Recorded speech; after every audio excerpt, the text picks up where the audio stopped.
Ah ngocak ke bini gula. Ini pak, hari adik. Iya. Sampai bulan Maulid, adalah bulan Safar lah tak ada maulud deh. Iya. Tak ada maulotan deh. Tak ada ngonceng. Mau pas sampai bulan Maulid tak ada ngonceng kok pada si ambu aku tadi Habib dia. Kalau gak ada maulid Nabi, gak ada pengajian, gak ada haul, gak ada apa-apa gitu kan, artinya si Habib ini gak ada pendapatan. A'udzubillahiminasyaitonirrojim. Bismillahirrahmanirrahim. Teman-teman, kali ini saya memiliki pembahasan yang cukup ringan tetapi lucu, menghibur, dan pastinya gedabrus lagi ya, dari golongan Habib. Dan sekarang saya memiliki pembahasan atau video yang cukup menggelikan dari Habib Marga Muhdhor, yang dimana dia berpidato katanya dia mau pensiun jadi Habib kalau tidak punya pemasukan lagi. Oke, tidak perlu panjang lebar, saya akan berikan komentar saya setelah kita nyimak seperti apa pernyataan dari Habib ini. Nggak diberiin gasak tahun 2 tahun yang dulu. 2 tahun yang lalu dia bercerita tentang keganasan corona. Banyak orang yang menjadi korban corona, bukan korban nyawa ya, tapi korban ekonomi. Banyak orang yang kehilangan pekerjaannya, kehilangan mata pencahariannya karena wabah corona kemarin. Akhirnya apa? Dia juga terdampak oleh corona tersebut. Lalu apa penjelasan dia berikutnya? Kita simak. Karena corona ka pak, saboran benih karo kumbarak dengan dengan bayi bekton gusak kayak itu berkrisis. Makai bi Habib pak krisis dia. Habib krisis. Bersaboran, mulai bekton gerua bulan Safar ki reng-kerenga pak corona gerua, ngocak ka bini gula, pak ambilkan penanggalan pak, teku bini, beki ka gula, di mana? Kota kon dioncengan bulan Safar, bekton gerua reng-kerenga corona. Terus? Teku bi gula. Tengok naik teku banang kelan bilah ya ada ngunceng sekali. Rengga corona. Ah ngocak ke bini gula. Ini pak, hari adik. Iya. Sampai bulan Maulid, adalah bulan Safar lah tak ada maulud deh. Iya. Tak ada maulotan deh. Tak ada ngonceng. Mau pas sampai bulan Maulid tak ada ngonceng kok pada si ambu aku tadi Habib dia. Kalau gak ada maulid Nabi, gak ada pengajian, gak ada haul, gak ada apa-apa gitu kan, artinya si Habib ini gak ada pendapatan. Ini secara tidak langsung atau secara langsung dia mengumumkan aibnya, teman-teman. Karena apa? Dia mengharapkan mendapatkan undangan dari berbagai macam acara untuk mencari dana, mencari uang. Bobrok gak? Bobrok ini. Ya Allah, ya Allah. Sallallahu Muhammad. Pas bulan jangan gila ambu tadi Habib. Pas noro ambian mikola sengon. Ya tak kelar. Tak kelar. Sallallahu Muhammad. Allah sallallahu Muhammad. Oke. Udah lucu ya. Ya, teman-teman.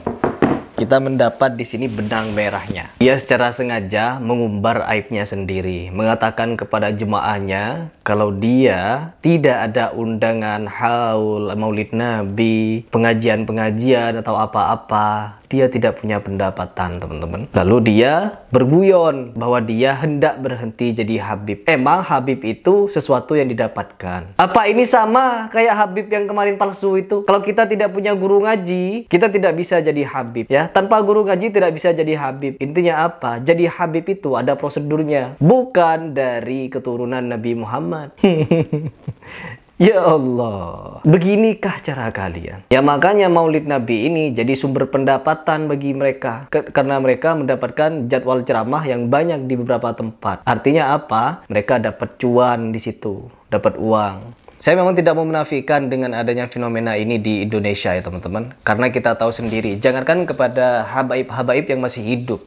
Kuburan saja, umat kita ini, umat Indonesia ini sangat loyal. Ke kuburan saja mereka bawa duit, ngasih duit ke kuburan. Lalu dia berdoa di sana. Berdoa dengan cara memberi duit. Ketemu dengan Habib ini, mereka salaman pakai amplop kadang. Jadi ulama-ulama amplop. Jadi kera-kera bersorban. Jadi orang-orang yang menjual agama. Jadi orang-orang yang menjual akhirat demi kebutuhan dunianya. Tujuan mereka bukan memakmurkan Islam, bukan menghidupkan Islam, mencari hidup dalam Islam. Bukan menghidupkan dakwah, mencari hidup dalam dakwah. Bukan menghidupkan pondok pesantren, mencari hidup dalam pondok pesantren. covernya Islam, luarnya Islam, di dalamnya tujuan perut masing-masing, tujuan perut masing-masing.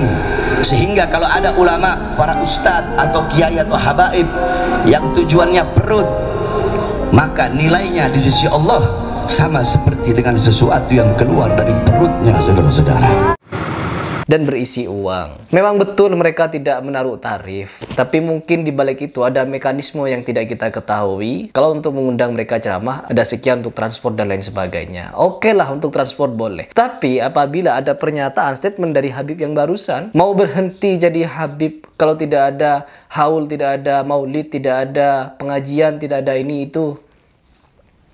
Jadi secara langsung dia membuka aibnya. Entah itu sengaja, entah itu bercanda, ataupun dia keceplosan. Ini suatu aib yang seharusnya dia tidak menjadikan nasabnya yang katanya nyampe kepada Nabi sebagai bahan candaan seperti ini. Jadi kan kita semakin mereka-reka itu mereka. Kalau kalian memiliki info bagaimana, atau kalian yang pernah mengadakan maulid Nabi, lalu ngundang Habib ini, Habib itu, Habib ini itu, coba kalian sertakan di bawah komen saja berapa tarifnya. Apabila memang ada, ya kalau mereka sukarela, ya bilang aja sukarela. Saya di sini tidak mau menuduh, tapi kita boleh menduga-duga. Kenapa? Sudah keceplosan ini Habib.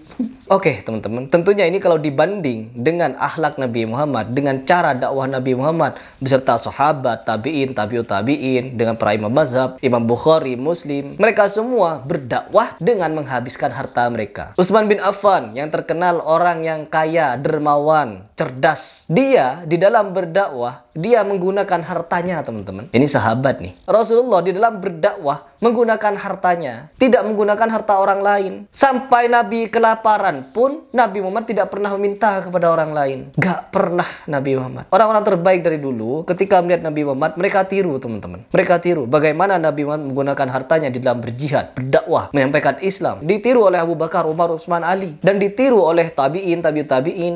Bahkan terkenal Imam Bukhari di dalam menuntut ilmu dan berdakwah, dia menggunakan hartanya. Dia tidak mencari harta teman-teman, tapi dia menggunakan hartanya untuk menyampaikan kebenaran, untuk menyampaikan Islam. Lalu bagaimana dengan habaib-habaib ini yang katanya dengan guyonan, dengan ringan lisannya mengucapkan, saya mau berhenti jadi Habib apabila tidak ada job manggung. Job manggung apa? Yaitu maulid Nabi, undangan ceramah, undangan haul, dan lain sebagainya. Aduh.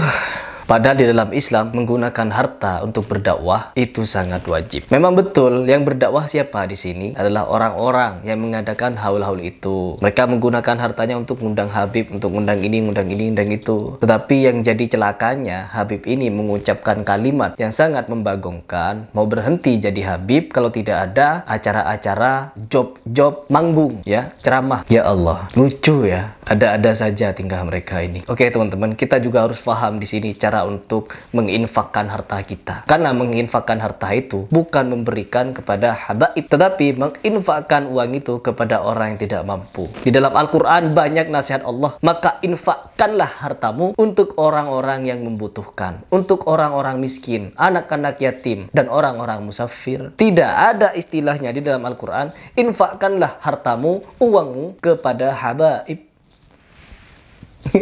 Bahkan Nabi Muhammad pun, ketika Nabi Muhammad mampu menaklukkan suatu negeri, ya, atau suatu kabilah, Nabi Muhammad diperintahkan oleh Allah, harta itu bukan untukmu, tetapi untuk kerabat-kerabatmu yang membutuhkan, untuk anak-anak yatim, untuk orang-orang miskin, untuk orang-orang musafir. Ini Nabi Muhammad disuruh menginfakkan hartanya untuk orang-orang yang membutuhkan.